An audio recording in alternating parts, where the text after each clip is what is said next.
La nefasta labor obstruccionista de la mayoría de congresistas, identificados con intereses racistas y sociales en general, ha logrado crear el caos con el fin de asumir el gobierno al margen de la voluntad popular y del orden constitutionnel. En seulement 3 heures, le Pérou a connu une tentative de coup d'État, la destitution puis l'arrestation du président et l'investiture de son successeur. Au-delà du putsch manqué de Castillo, c'est du déclin politique du Pérou dont il est question aujourd'hui, sur fond de haine, d'affrontements, de coups bas et de soif de pouvoir. C'est parti.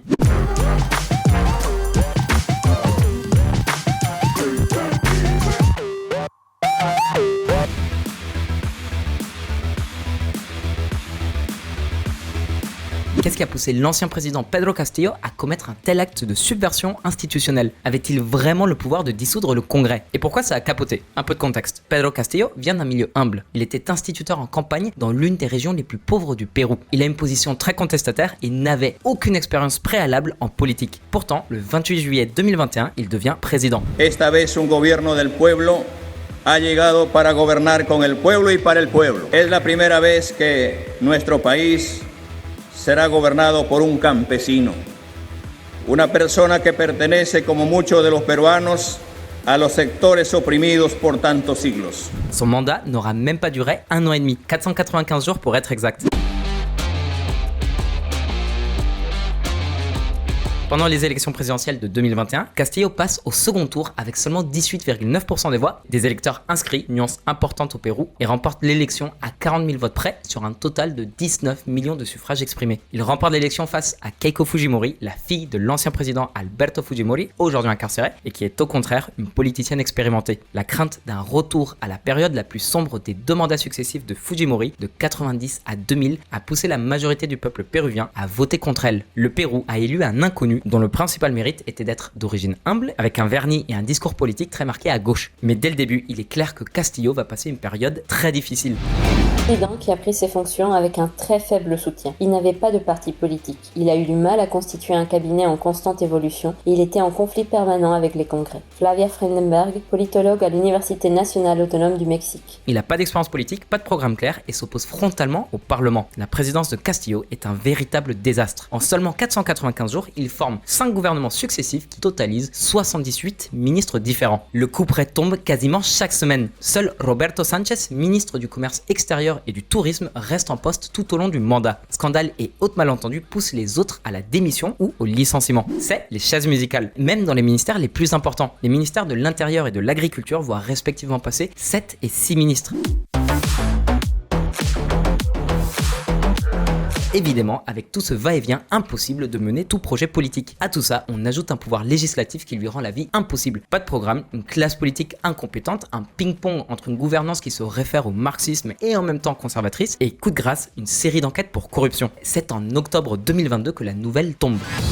12 octobre 2022, le parquet péruvien dénonce le président Pedro Castillo et l'accuse de diriger une organisation criminelle. Le procureur affirme que le complot est retranché dans le palais du gouvernement dans le but de gérer, de contrôler et diriger les processus d'appel d'offres publics pour l'obtention de profits illicites. En tout, Castillo, sa femme, sa belle-sœur et ses 2 neveux font l'objet de 6 enquêtes judiciaires pour, entre autres, trafic d'influence, contrats irréguliers, corruption et même plagiat. Bref, le mandat de Pedro Castillo est très difficile autant pour lui que pour le pays. On parle de près de 200 scandales politiques de toutes sortes en moins de 500 jours. Voilà comment on en arrive au 7 décembre 2022, le dernier jour de la présidence de Castillo. Qu'est-ce qui s'est vraiment passé? Pourquoi cette tentative de coup d'État a-t-elle échoué? On t'explique.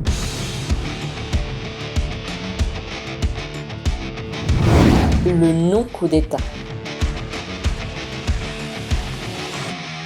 En seulement 16 mois, le Congrès péruvien a soumis 3 demandes de vacances présidentielles contre Pedro Castillo.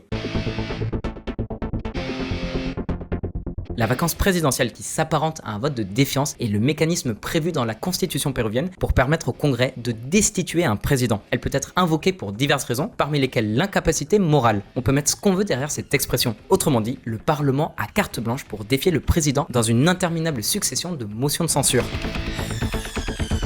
Llevamos más de 16 meses de continua y obcecada campaña de ataque sin cuartel a la institución presidencial. Situación nunca antes vista en la historia peruana. Les deux premières tentatives de motion de censure ont échoué et la troisième qui devait être votée le mercredi 7 décembre semblait être sur la même voie. Mais tôt le matin, ce même mercredi, renversement de situation. L'ancien chef de cabinet du ministère du Logement, Salatiel Marufo, témoigne devant une commission d'enquête du Congrès. Il déclare que le ministre du Logement de l'époque, Heiner Alvaro, et lui-même ont effectué des paiements récurrents à la fois à Castillo et à sa sœur pour rester à leur poste. L'argent proviendrait de Sada Goray, une femme d'affaires dans le secteur de l'immobilier, et aurait été principalement utilisé pour payer des pots de vin et pour financer la campagne de Castillo. Le ministre du Logement est lui aussi entrepreneur dans l'immobilier. C'est une belle coïncidence, non? Que ces allégations soient vraies ou pas, c'est à partir de cet instant précis que les événements s'enchaînent. Peut-être par peur que cette déclaration aboutisse à une motion de censure, à 10h46, la première ministre de Castillo, Betsy Chavez, lance un appel d'urgence via le groupe WhatsApp des membres du gouvernement, les invitant à la rejoindre au plus vite pour ce jour historique. Peu de temps après, un Castillo tremblant prend la parole à la télévision et lâche cette bombe politique.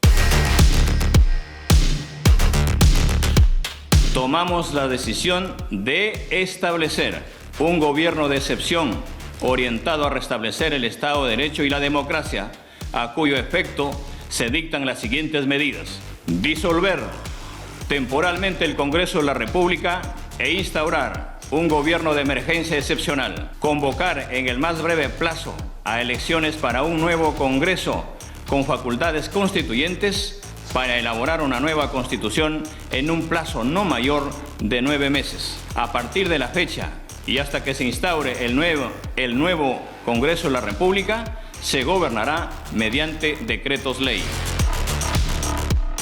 Même si la constitution ne lui permet pas, Castillo annonce la dissolution du Congrès, la mise en place d'un gouvernement d'exception, un couvre-feu et la réorganisation du système judiciaire. C'est ce que beaucoup appellent, à commencer par la propre Cour constitutionnelle, une tentative de coup d'État. Lo que nosotros hemos señalado en primer lugar es que se ha producido un golpe de Estado. El señor Pedro Castillo está al margen de la Constitución y la ley. Nadie debe obediencia a un gobierno usurpador. Et contrairement à ce qui a été dit, ce qu'a fait Castillo n'a rien à voir avec une quelconque révolution socialiste. Son objectif, rester au pouvoir, échapper aux accusations du parquet et contourner le blocus du Congrès. Il n'avait aucune base constitutionnelle pour faire ce qu'il a fait. Il a découvert que le Congrès avait déjà 87 voix pour le limoger et il a cru, à tort, que la population, les forces armées et la police nationale allaient le soutenir et ce n'était pas le cas. Gustavo Adriansen, ancien ministre de la Justice. À la fin de son discours, la première ministre et 9 autres membres du cabinet ont annoncé leur démission. De leur côté, les principales institutions du pays, le Congrès, l'armée, la police et la justice font clairement savoir qu'elles ne soutenaient en aucun cas le plan annoncé par Castillo.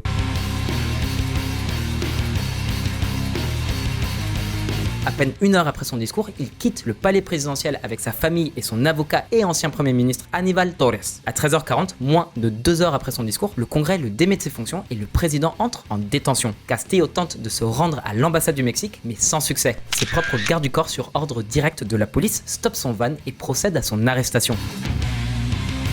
Mais pourquoi ce coup a-t-il échoué? La vérité, c'est que cette tentative de coup d'État est à l'image de son incompétence durant son mandat. Il a pas de plan, pas de justification, pas de soutien et la majorité de ses ministres ne sont même pas au courant. Même le chef d'état-major de l'armée, le général Manuel Gómez de la Torre, confirme que Castillo ne lui a jamais demandé son soutien. L'ancien président fait cavalier seul. Il était complètement dépassé par les événements. Même son cloche au niveau international, tout le monde est d'accord, sauf peut-être Andrés Manuel López Obrador et Luis Arce, les présidents du Mexique et de Bolivie.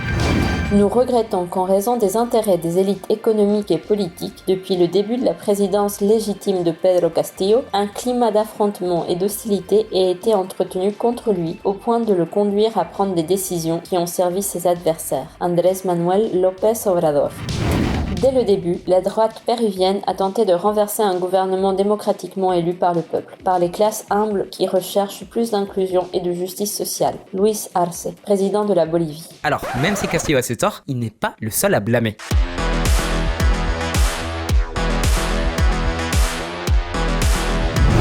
Le Pérou, un Titanic politique.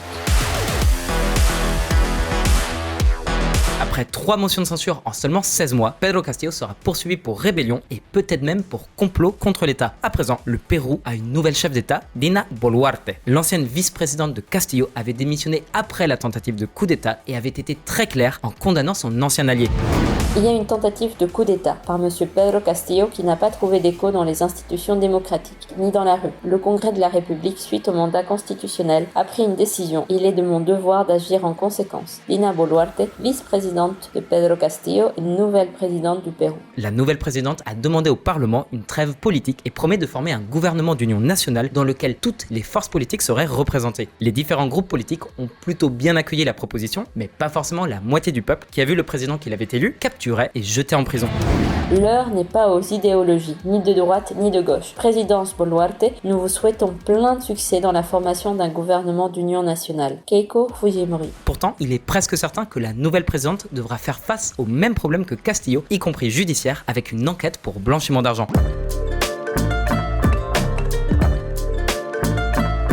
En vrai, le problème du Pérou, c'est pas Castillo. Boluarte est la 6e présidente du Pérou en seulement 5 ans. Le Congrès a tout fait pour rendre la vie impossible à ses prédécesseurs. Il gratte de plus en plus de pouvoir au point de prendre les pouvoirs de l'exécutif. En fait, cette crise politique, elle s'explique par l'adoption d'une loi en octobre 2021, la loi 31355. Grosso modo, c'est une loi qui partage l'équilibre du pouvoir entre le gouvernement et le Congrès. Au Pérou, le Congrès a la capacité de révoquer le président. A contrario, le gouvernement peut dissoudre le Congrès et organiser des élections législatives anticipées si la Chambre organise 2 votes de motion de censure et les perd.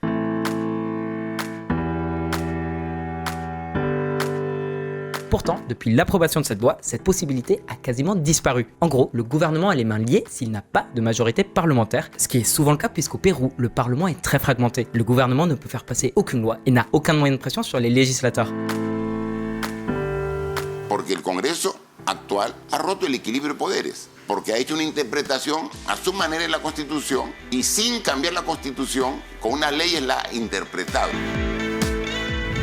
La première chose à comprendre, c'est que la question optionnelle de confiance, celle demandée par le gouvernement, a été fortement réduite. En pratique, le président ne pourrait jamais dissoudre le Congrès. Ana Neira, avocate et professeure de droit constitutionnel à la Universidad del Pacífico. Cette rupture du rapport de force est entrée en pratique durant le mandat de Castillo. Le Congrès lui a rendu la vie impossible, sans qu'il n'ait à subir de conséquences. L'équilibre du pouvoir avait disparu.